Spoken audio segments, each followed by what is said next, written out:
Olá, começa agora o Ateliê. Neste programa vamos conversar com a artista visual Vera Reichert, que encontrou inspiração na água para produzir um bem vital para o espírito, a arte. Fique conosco!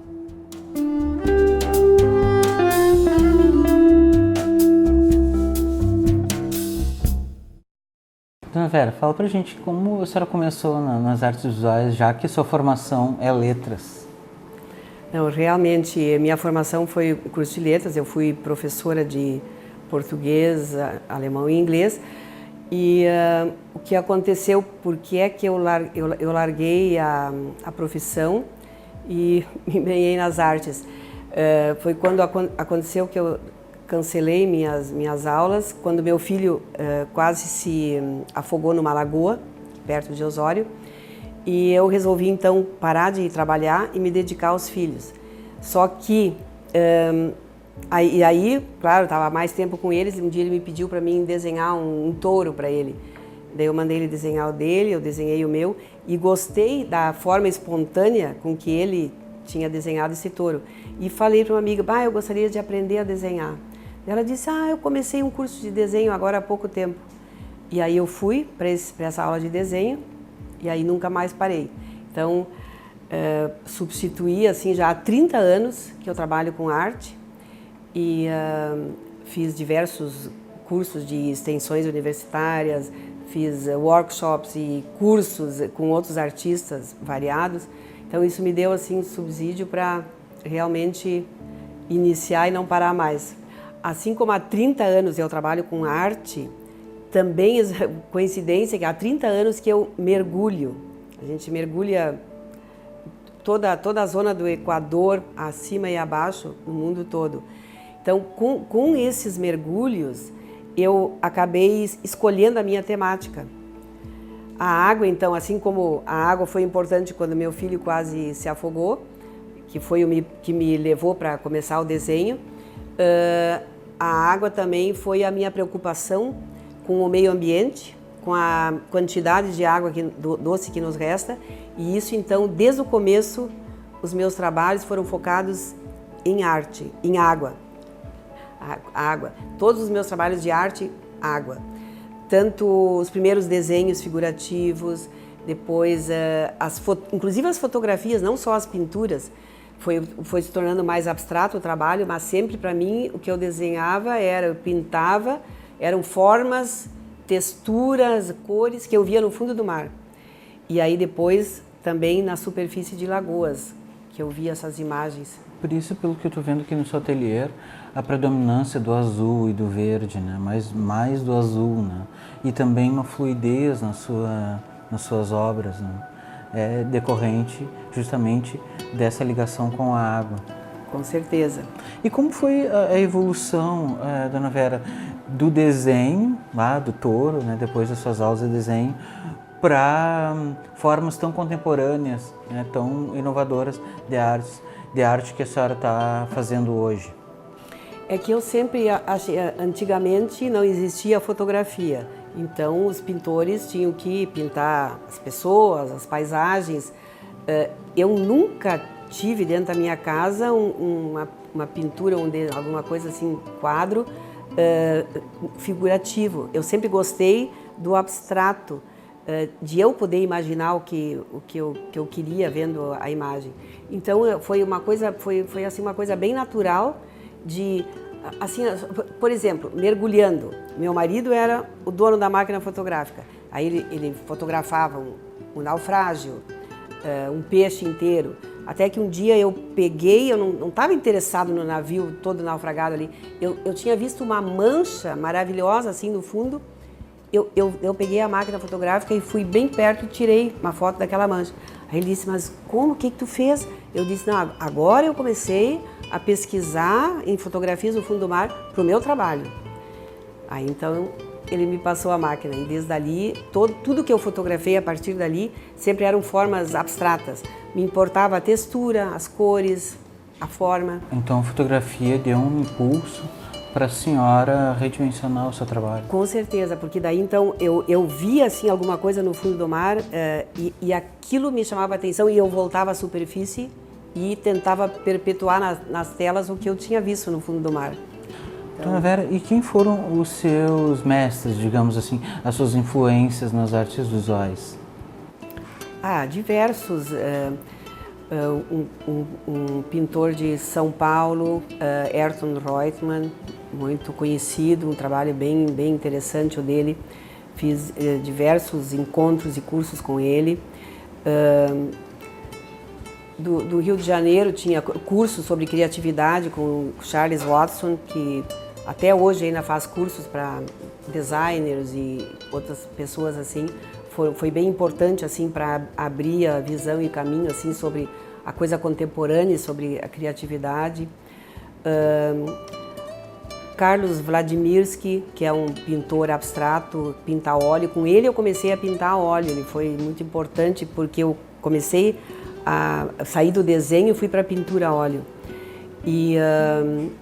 Mas como o óleo me incomodava, os solventes, eu ficava com dor de cabeça, aí eu procurei alguém que trabalhasse com a tinta acrílica, que era solúvel em água. E aí eu encontrei a Lu Borghetti, em Porto Alegre, também muito conhecida, famosa. Ela dá cursos de pintura e com ela então eu aprendi a técnica da tinta acrílica e desde ali praticamente usei o acrílico. Ainda pinto de vez em quando óleo, mas aí eu pinto uma e já fico com dor de cabeça. Volto para o acrílico. E o senhor chegou a flertar com outras técnicas, como a aquarela, por exemplo? Sim, aquarela até tem essas viradas ali para ti. Eu usei desenho, carvão, desenho com pastel seco. Com a Ariadne Decker, aqui de Novo Hamburgo, eu fiz pastel seco. Daí eu comecei a fazer aquarela. Depois, gravuras, fiz algumas coisas em gravura. Então eu passei assim por diversas técnicas. E atualmente eu ainda estou com a pintura em acrílico. A fotografia da superfície de lagoa, sempre que eu vejo formas bonitas na superfície da água, que é feita formadas por proliferação de algas, tem um pouco a ver com poluição, a própria água da lagoa, que as algas sobem, e são imagens maravilhosas assim que dá na superfície da lagoa. Então a fotografia, entrei com a fotografia não só no fundo do mar, e aí alguém uma vez me disse, a fotografia hoje em dia é uma linguagem contemporânea. Eu disse, nossa, então eu tenho material à vontade, tanto do fundo do mar como da superfície. E realmente eu tenho assim muita coisa, ricas fotos assim que eu posso sempre utilizar. Entrei daí um pouco em instalações, eu fiz uma instalação na superfície da lagoa, uma espiral de 8 metros de diâmetro, com balões brancos. Até queria fazer lá, só que daí ali eu não conseguia achar um dia sem vento para conseguir ter isso e não conseguia saber como entrar. Eu acabei utilizando uma lagoa menor aqui perto, onde então peguei um dia bem calmo de manhã e consegui fazer. O vídeo ficou maravilhoso. Eu estava com ele na exposição do Museu de Artes no Marques, em Porto Alegre. Ocupava uma parede toda, assim. Eram balões brancos que tinham uma água azulada, então tinha água dentro do balão e eles estavam na água. Sempre a conversa é água, né? E vou fazer uma espiral bem maior que essa, com mais uma volta e os balões todos um do ladinho do outro. Vou fazer uma espiral com balões, tem água dentro e eles estão na água.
Então, essa espiral também, a espiral desde o começo, quando eu comecei a desenhar, se alguém dizia assim, escolha um símbolo para fazer alguma coisa, eu sempre escolhia a espiral, porque a espiral começa aqui até no caramujo. A gente tem uma espiral na ponta do caramujo. A espiral está em todas as formas da natureza. A gente vai olhar a própria orelha, o girassol, em tudo que a gente imagina tem a forma da espiral.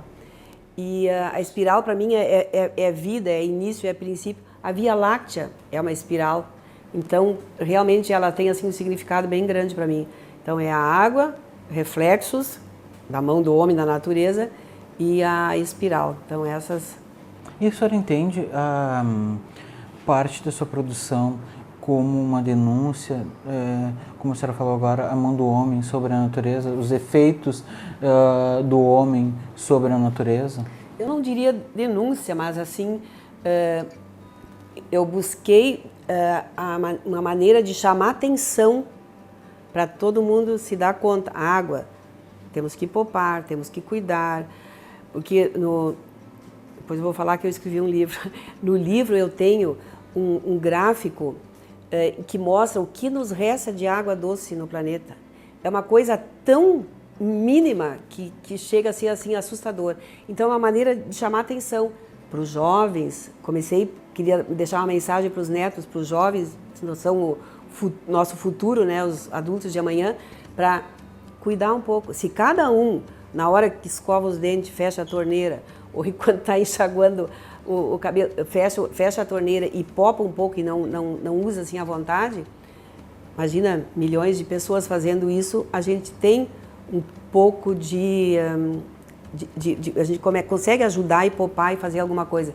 Então, não é denúncia, é uma maneira de chamar a atenção. Tanto que essas imagens que eu tenho nas gotas e nas formas de superfície que eu fotografei, é uma coisa... até um amigo um dia estava vendo eu fotografando isso, que eu entro daí dentro da lagoa com um macacão de borracha e fotografo assim, por isso que parecem fotos tiradas do satélite. Mas aquilo é tão mal cheiroso e fétido, aquilo então não é uma coisa boa, cheirosa e uma coisa agradável. Então, mas o que eu utilizo? Eu utilizo, até aqui tem, eu utilizo a forma, o esteticamente bonito eu capto.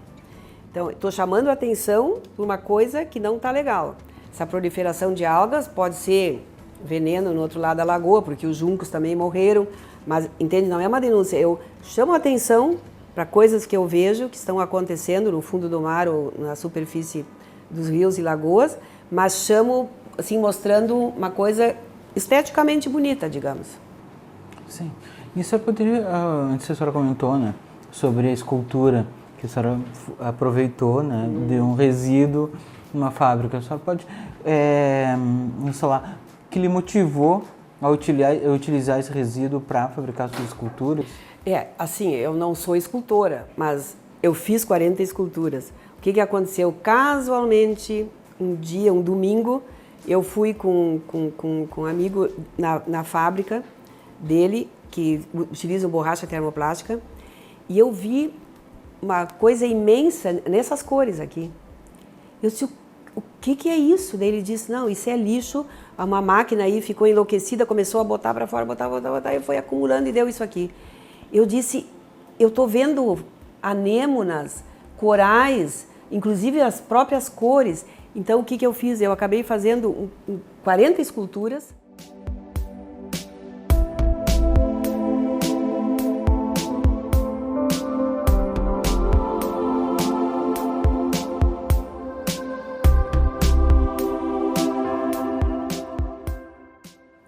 Porque eu fui lá no outro dia, esculpi aquilo que eu via, esculpi essa forma, assim, então eu não pintei, não fiz nada. Eu tirei daquilo que era o lixo, uma borracha termoplástica, TR, e eu fiz uma forma bonita de alguma coisa que estava indo para o lixo. Então, esse aproveitamento de uma coisa que era lixo, eu consegui fazer uma coisa bonita, isso é um reaproveitamento e deixa assim me deixa muito, muito feliz. E veja que só para não perder o link, além de ser formas de corais e fundo do mar que eu vi, eu ainda botei elas em cima de um material espelhado, reflexo, para de novo, para não perder o vínculo com o reflexo da mão do homem da natureza, que a gente tem que chamar atenção. Eu chamo a atenção.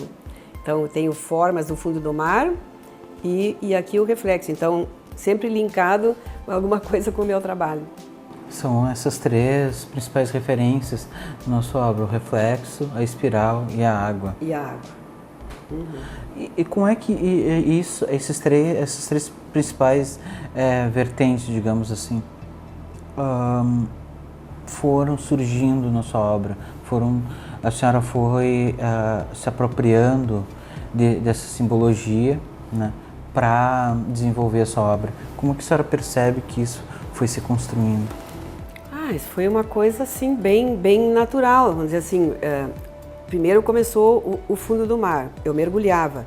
Eu comecei a ver, talvez pelo aquecimento da água, corais ficavam esbranquiçados, espécies de peixes que eu tinha visto um determinado ano que voltava lá não existia mais.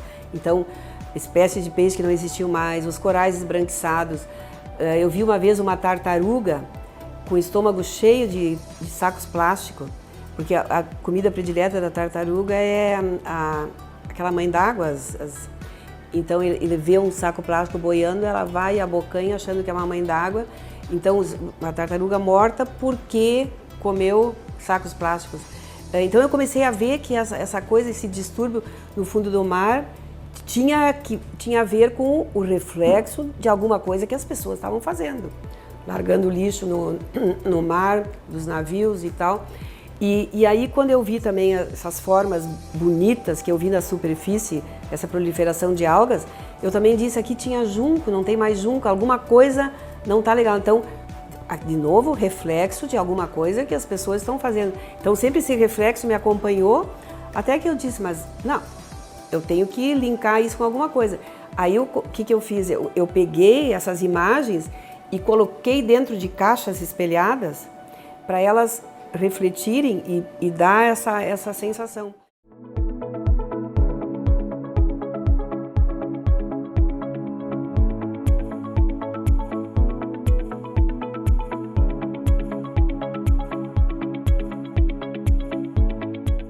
E aí eu fiz também uma filmagem por dentro de um caleidoscópio, que também então era, né, esse espelhado.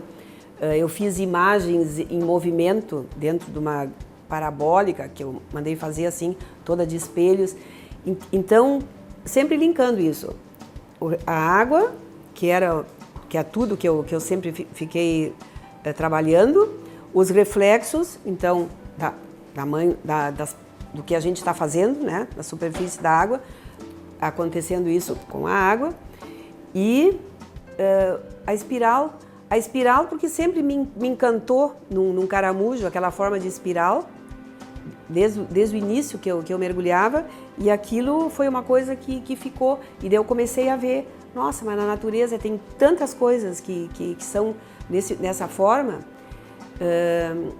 e aí essa ficou como meu símbolo, e no fim eu fiz um trabalho bem interessante com esse vídeo que eu fiz, dessa espiral grande na superfície da água. Então, ficou tudo linkado um ao outro.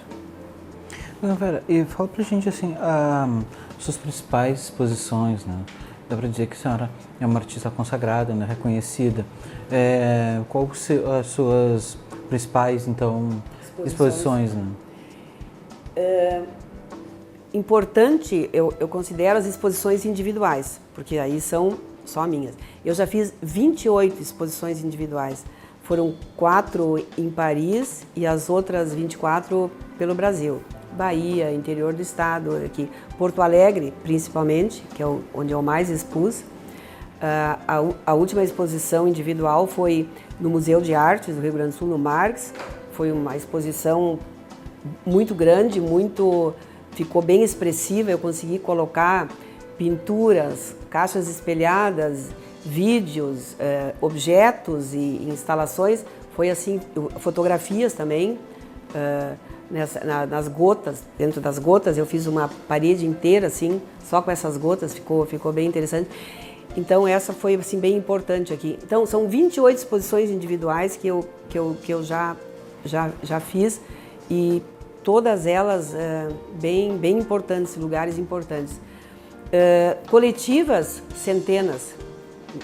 Eu devo estar perto dos 200, eu acho que participo de exposições coletivas no exterior e no Brasil. Exterior foi França, Áustria, Bélgica, participei de outras coletivas que vão passando também de país em país.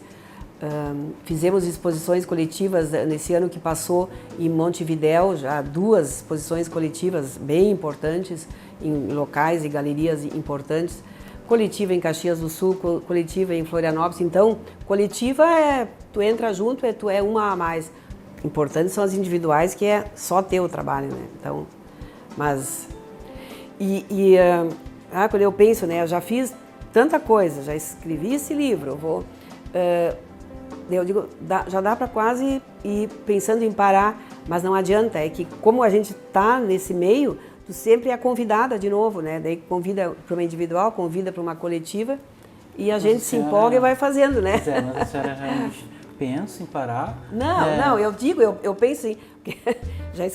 já tive filhos, plantei árvore, escrevi um livro, eu podia estar pronta. Mas não adianta, a gente não consegue parar. É uma coisa assim maravilhosa de pensar que mesmo com idade, mesmo eu sendo velhinha, eu ainda vou conseguir pintar e desenhar. Então é uma atividade muito prazerosa, né? Da forma como você está falando, eu entendo que você se considera muito realizado com esses 30 anos de... Eu acho que talvez você captou isso aí, então. Com certeza, foi assim... Eu poderia dizer que, nossa, já fiz, né, o que eu nunca pensei que eu ia fazer, eu consegui. Então, mas não adianta, tem as curadoras, as donas de galeria, eles vão envolvendo a gente. Não, vem aqui, vamos fazer, tá. Então, mas daí entra com alguma novidade. Então, eu fiz pintura em estanho, eu fiz também, eu derreti o estanho. Eu antes estava no meu arsenal de perguntas, assim, sobre como você enveredou por esse caminho, né, do estanho. Vou te dizer por quê. Porque o meu ombro direito, ele voltou para frente, de tanto pintar e desenhar. Eu tenho ele virado para frente. E era tanto, eu não sabia que era esse o problema, era tanta a dor no meu braço e eu não sentia minhas mãos, eu tive que interromper a pintura. E levou quase 2 anos para mim descobrir que isso era um síndrome do desfiladeiro torácico que me apertando os nervos e que fazia isso. E nesse meio tempo, eu não conseguia parar, nunca consegui parar. E daí eu comecei a fazer essas coisas em estanho, que eu derretia o estanho e derramava em cima de uma superfície e ia pintando assim algumas formas, né? Então a senhora buscava a forma. Sim, eu procurava fazer alguma coisa assim que me lembrava de novo formas do fundo do mar, vamos dizer, né? Ou formas que eu via na superfície das lagoas. Então, isso foi uma maneira de essas esculturas e ficar pesquisando, pensando como fazer a base delas, para daí optar por um material com reflexo. Aí comecei a selecionar as fotografias que eu tinha do fundo do mar e da superfície. Então foi assim uma maneira de... Isso aqui foi a última invenção. Eu resolvi, porque ainda agora, quando eu pinto, eu tenho que pintar um pouquinho e já tenho que parar e me alongar e tal. Então eu me prejudiquei. Então agora eu inventei isso aqui, eu pedi pro meu marido, é engenheiro mecânico, então eu falo, né, como é que eu quero e tal, e daí ele faz para mim. Isso aqui seria para, digamos assim, eu vou encher de tinta, aqui dentro tem uma seringa, eu tiro ela, encho de tinta, coloco aqui, e daí isso aqui fica para cima, né? E daí isso vai descendo assim devagarinho, e enquanto desce eu vou fazendo as pinturas como eu quero, entendeu? Eu faço formas e coisas. Então eu estou sempre inventando alguma coisa.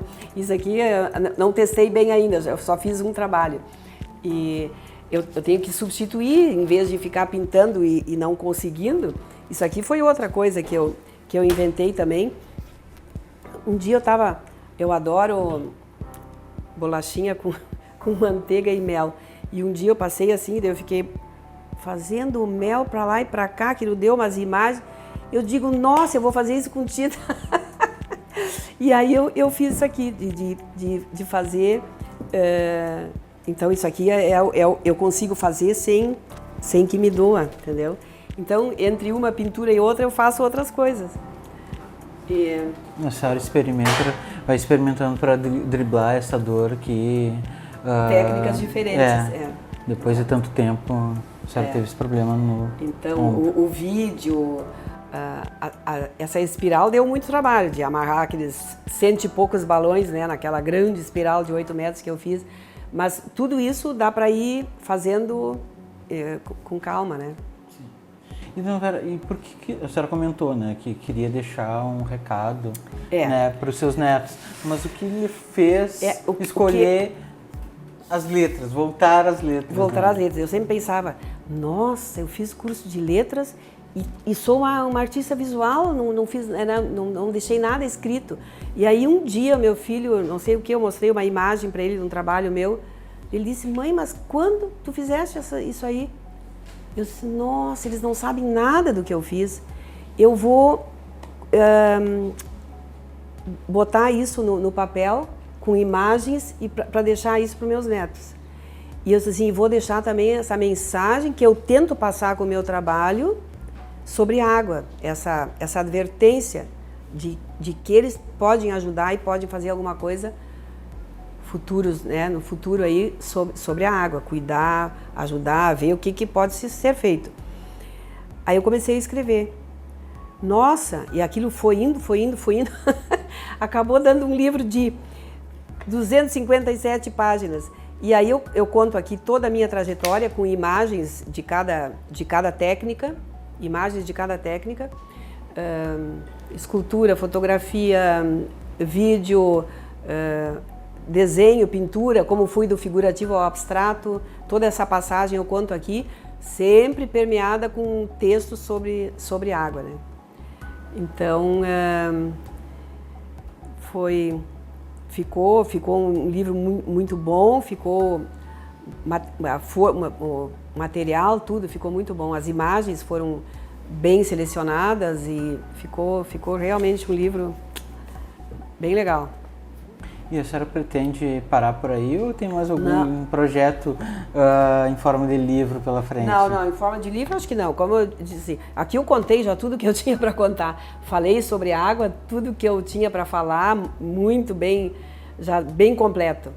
E toda essa minha trajetória até agora também está toda documentada aqui. Cada período, cada técnica com imagens e dizendo como e porquê e como eu cheguei nisso.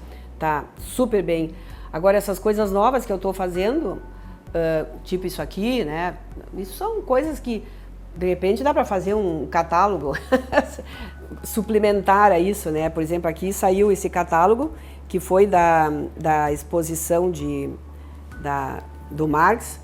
E, então, de repente, tenho coisas diferentes para mostrar, para não deixar sem estar documentado, até para deixar isso pronto para os netos e para quem quiser olhar futuramente. Aí faz pequenos catálogos como um adendo aqui, porque aqui já está tudo completinho. E esse título assim, por que a inquietude do olhar? Todo mundo me pergunta, né? Por que a inquietude do olhar? A inquietude do olhar porque sempre eu achei assim que o meu olhar era inquieto, sempre procurando novas técnicas, coisas diferentes para fazer, ver as coisas de uma maneira diferente. Então, em relação então ao meu trabalho, a inquietude em relação ao meu trabalho de sempre procurar coisas diferentes. E também a inquietude em relação à água no nosso planeta. Então, eu achei que ficou assim interessante. Aí quando eu pensei a inquietude do olhar, eu fui né, para pesquisar se isso já não existia, né? E aí quando eu lancei na internet não apareceu nada, eu digo, então é isso mesmo. E aí em inglês, a minha nora é americana, ela fez a tradução, ela disse, não existe essa palavra em inglês, a inquietude do olhar, né? Isso não existe. Aí ela chegou a um resultado bem legal, que é o olho sem descanso, que não deixa de ser a mesma coisa, né? The restless eye. Então ficou... Mas a inquietude do olhar também é uma tradução da arte, né? Porque a arte, ela provoca inquietude, né? Pelo menos... Para mim, ela, com certeza, Ela tende a provocar isso, né? Sim, com certeza. Então, em relação a tudo, né? O que vai fazer, que cores vai usar, que técnicas, o que mais pode ser feito, inventado ou alterado. Então, sempre tem a novidade, a inquietude. Dona Vera, então, como a senhora começou como professora, né, na sua vida profissional, a senhora não sentiu vontade de retornar para a magistratura, quer dizer, lecionar, e também, aproveitando o gancho, né, para encerrar o programa, que mensagem a senhora deixa, por exemplo, quem está iniciando nas artes visuais? Bom, são duas perguntas, vamos separar. Primeiro, vontade de retornar, o que aconteceu? Como ex-professora que eu fui, um dia eu falando sobre a água, uma diretora de uma escola disse, não quer vir dar uma palestra para os alunos falando do teu trabalho e água, que aqui engloba um monte de coisa. Então eu fiz em escolas em Santa Cruz do Sul, Campo Bom, Novo Hamburgo, Sapiranga, diversas escolas eu fui e apresentei o meu trabalho e a mensagem sobre água. E então você me dizia, né, que dá um quê de bióloga, né, uma mergulhadora falando sobre arte. Não, é porque eu sou artista visual e sou mergulhadora, mas não sou bióloga. Então eu fiz audiovisuais bem interessantes, assim, com todo o trabalho e falando bastante sobre água e ao mesmo tempo assim mostrando o que eu fiz, que técnicas eu usei para expressar essa preocupação com água. Então passei nas escolas essa mensagem, passei essa mensagem no meu livro. Então agora a segunda pergunta qual foi? A segunda pergunta é que a mensagem que eu deixo. A mensagem para quem está iniciando. Para quem está iniciando em artes, tem que gostar, tem que estar querendo realmente trabalhar com artes. Para mim foi muito gratificante, é uma realização a gente poder, são obras que tu vai deixando, cada trabalho que tu faz é uma coisa que fica, que com o olhar do espectador ou do leitor traz uma outra dimensão, porque tu sempre tem um olhar diferente, uma leitura diferente de pessoas. Então, as reações são as mais diversas. E isso é muito gratificante, a gente vê como a gente atinge as pessoas. Eu atinjo, talvez por causa da mensagem que eu passo junto com o meu trabalho, mas é impressionante assim, o retorno que eu recebo das pessoas, que então a gente vê que ficam tocadas com o trabalho e que é enriquecido por esse tema que eu trago junto, né? Então, é importante ter o que tem que diferenciar ou uma técnica que a pessoa olhe o trabalho, isso é do fulano. Ou então, tem que também vir junto com o tema que, só pode ser a Vera, que está falando de água, ou coisas assim. Então, esse caminho acaba encontrando, vai começando, vai vendo o que gosta, vai fazendo e cada um encontra a sua brecha, o seu caminho de como se expressar.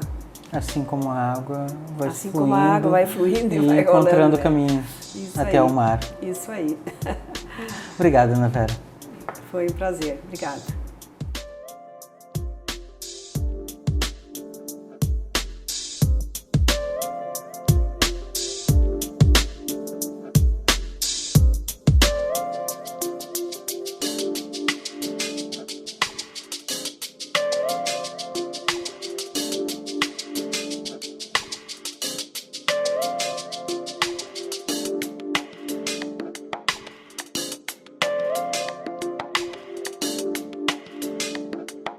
What a beautiful pussy you are.